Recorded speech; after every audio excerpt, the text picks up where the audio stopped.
Welcome back. In this video, as you can see, I have a P24v-G4 HP brand monitor. So it's on a base stand. I'll show you how you can remove this stand from this monitor, or how you can attach this stand into your monitor. And if you want to, you can transfer this monitor into your bezel mount, as it has a 4 bezel mount, 4 screw in there. So before you remove this stand, make sure you remove from the any power connection.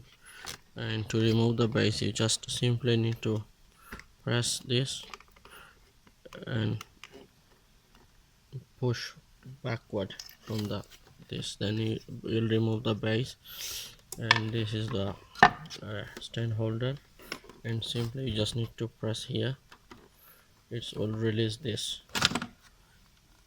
from the monitor back panel. So to attach, you can just simply slide in and put the base into this handle. There you go. Thank you very much. So this is how you attach and detach the stand from HP P24v-G4 monitor.